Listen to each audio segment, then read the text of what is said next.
శశివదనే అప్పుడెప్పుడో teaser release చేసినా కూడా డిలే అవుతూ చివరికి ఈ వీక్ థియేటర్స్లోకి వచ్చిన రొమాంటిక్ డ్రామా మూవీ ఇది. ఈ మూవీ ప్రమోషన్స్లో ప్రొడ్యూసర్ కూడా బాగా ఎమోషనల్ అయిపోయి సినిమా కోసం చాలా కష్టపడ్డామని అండ్ సపోర్ట్కి మాత్రం అందరూ బిజీ ఉండడం వల్ల ఎవరు రాలేకపోయారని ఎమోషనల్ అయిపోయారు. కథలోకి వెళ్ళిపోతే కాలేజ్ కంప్లీట్ చేసేసి తన సొంత ఊర్లోనే వాళ్ళ నాన్న ప్రేమతో అండ్ ఫ్రెండ్తో సరదాగా టైం గడిపేసే రాఘవకి ఒకరోజు శశి అనే ఒక అమ్మాయి కనిపిస్తుంది. ఆ అమ్మాయిని చూసిన వెంటనే తనతో లవ్ లో కూడా పడిపోతాడు. శశికి తన లవ్ విషయం చెప్పాడా లేదా, ఆ తర్వాత వాళ్ళకి ఎదురైన సిచ్యువేషన్స్ ఏంటి, వాటిని ఎలా ఫేస్ చేశారు అనేది మిగతా సినిమా.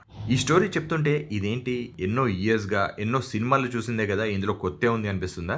ఎగ్జాక్ట్లీ సినిమా కూడా అలాగే ఉంటుంది. ఫస్ట్ సీనే ఒక స్లో మోషన్ షాట్ తో స్టార్ట్ చేస్తారు అండ్ సినిమా అంతా కూడా అదే పేస్ లో అసలు ఎంతకీ ముందుకు వెళ్లకుండా అలా సాగుతూనే ఉంటుంది. ఫస్ట్ హాఫ్ లో హీరోయిన్ ని చూడడం, తన వెనుక పడుతూ స్టాక్ చేయడం, తన పేరు తెలుసుకోవడం, ఇలాంటి రొటీన్ సీన్స్ తో ఇంటర్వెల్ దాకా లాగిస్తారు. పోనీ ఆ సీన్స్ ఏమైనా కొత్తగా లేదా ఇంట్రెస్టింగ్ గా ఉంటాయా అంటే అది కూడా లేదు. ఇంటర్వెల్ కూడా ఎలాంటి కాన్ఫ్లిక్ట్ లేకుండానే వచ్చేస్తుంది. హీరో హీరోయిన్ వెనుక పడడం, హీరోయిన్ కి ప్రాబ్లం క్రియేట్ చేసే ఒక క్యారెక్టర్ ఉండడం అండ్ ఆ క్యారెక్టర్ ని హీరో ఎదిరించడంతో హీరోయిన్ తనతో ప్రేమలో పడిపోవడం, ఇలా ఉంటాయి ఈ మూవీస్ లో సీన్స్ అన్ని. ఎప్పుడో 90s లో వచ్చిన ఒక సినిమా లాగా. పోనీ సెకండ్ హాఫ్ లో అయినా ఏదైనా మారుతుందేమో అనుకుంటే మళ్ళీ హీరో హీరోయిన్స్ మధ్యలో అవే లవ్ సీన్స్ తో కొద్దిసేపు కంటిన్యూ చేసి కొద్దిసేపు అయ్యాక హీరోకి ఒక ప్రాబ్లమ్ ని క్రియేట్ చేసి మళ్ళీ రొటీన్ సీన్స్ తో నింపేశారు. సినిమా స్టార్టింగ్ లో హీరో అండ్ తన ఫాదర్ క్యారెక్టర్ కి చాలా స్ట్రాంగ్ బాండింగ్ ఉన్నట్టు చూపిస్తే అట్లీస్ట్ ఆ ఎమోషన్ అయినా వర్క్ అవుతుందేమో అని వెయిట్ చేస్తే అది కూడా అంత కరెక్ట్ గా యూజ్ చేసుకోలేదు ఈ మూవీలో. చాలా సినిమాల్లో చూపించినట్టుగానే గోదావరిని చాలా అందంగా చూపించడం, అక్కడి మనుషుల భాష,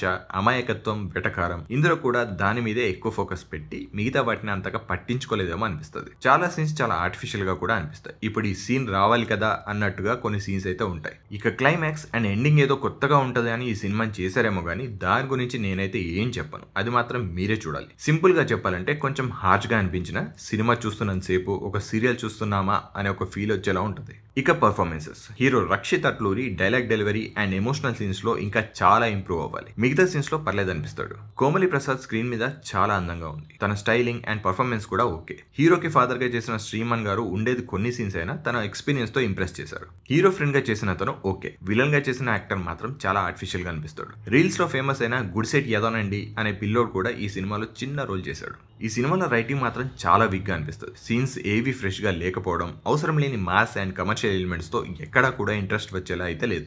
బట్ టెక్నికల్ గా సినిమా అయితే ఓకే. గోదావరి అందాలు తెలిసేలా సినిమాటోగ్రఫీ బాగానే ఉంది. మ్యూజిక్ కూడా జస్ట్ ఓకే. మాటి మాటికి ఒక సాంగ్ వస్తూనే ఉంటుంది, బట్ అందులో గుర్తుంచుకునేంత గొప్ప సాంగ్స్ అయితే ఏవీ లేవు. ఎడిటింగ్ అయితే ఇంకొంచెం కేర్ తీసుకొని లెంత్ తగ్గించి ఉంటే సినిమా కాస్త బెటర్ గా ఉండేదేమో అనిపించింది. డెబ్యూ డైరెక్టర్ సాయి మోహన్ పాత లవ్ అండ్ కమర్షియల్ మూవీస్ ఎక్కువగా చూస్తాడేమో, మళ్ళీ అలాంటి మ్యాజిక్ క్రియేట్ చేద్దామనే ఉద్దేశంతో ఒక routine love drama with an abnormal climax ని మనకు ప్రెజెంట్ చేశాడు. ఇక ప్రొడక్షన్ వాల్యూస్ సినిమాకి తగ్గట్టుగానే ఉన్నాయి. లిమిటెడ్ లొకేషన్స్ లోనే సినిమా కూడా షూట్ కంప్లీట్ చేసేసారు. సో ఇది శశివదనే మూవీ మీద మా ఒపీనియన్. ఇంత చెప్పాక కూడా సినిమా చూడాలా వద్దా అనేది ఇక మీరే డిసైడ్ అవ్వండి. మళ్ళీ ఇంకో వీడియోతో కలుద్దాం. అప్పటిదాకా బాయ్.